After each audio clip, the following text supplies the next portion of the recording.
Diguyur hujan deras selama 5 jam lebih, ratusan rumah di 19 desa dalam Kecamatan Makmur, Kabupaten Biren, Aceh, terendam banjir. Ratusan rumah dan sekolah ikut terendam dan 2 orang korban jiwa.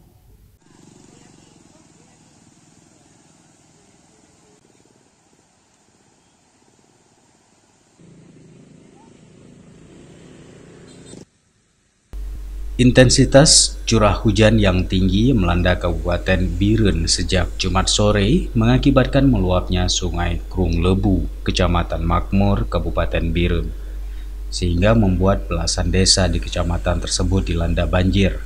Ratusan rumah dan sekolah terendam banjir setinggi 1 meter lebih. Akibatnya, sejumlah sekolah di Kecamatan Makmur terpaksa diliburkan.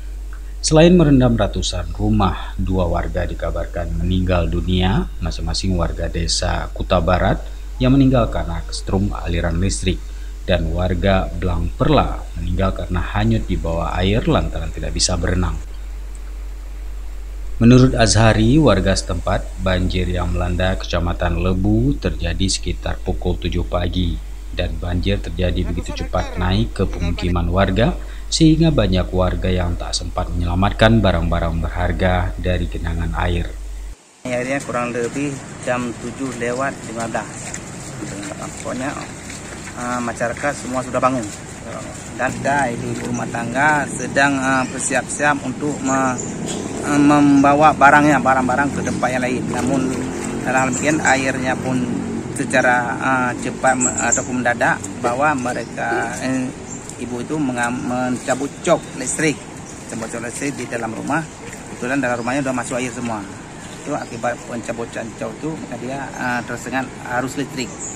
Itu putus batangan Sungai Krung Lebu sehingga airnya mengalir mari semua ke Kuta Barat.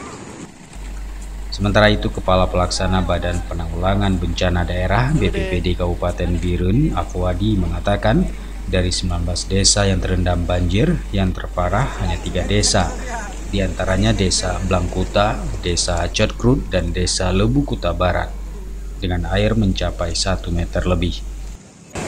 Pukul sekitar jam 3.40 atau menjelang hampir mencapai jam 4 pagi, itu di Kecamatan Makmur terjadi luapan sungai yang mengakibatkan terjadinya banjir yang terdampak pada 19 kampung yang ada di Kecamatan Makmur. Paling parah terdampak yaitu meliputi Blangkutang, Jagrut, dan yang terakhir mungkin di sebagian Lebu Kuta Barat. Kondisi sampai dengan hari ini air sudah mulai surut dari yang semula mungkin ketinggiannya berkisar antara 30 sampai dengan 80 cm, tapi ini sudah jauh bersurut. Airnya sudah mengalami surut, dan dari 19 desa yang terdampak banjir ini hanya untuk kondisi saat ini hanya 1 desa yang memerlukan evakuasi, dan telah kita evakuasi ke tempat yang lebih aman. Telah kita tampung sementara di tempat pengungsian yaitu berada di Jagrut. Ratusan warga yang rumahnya tergenang banjir sudah dievakuasi ke lokasi pengungsian dan tempat yang lebih aman. Dari Biren, Tim Liputan Aceh TV melaporkan.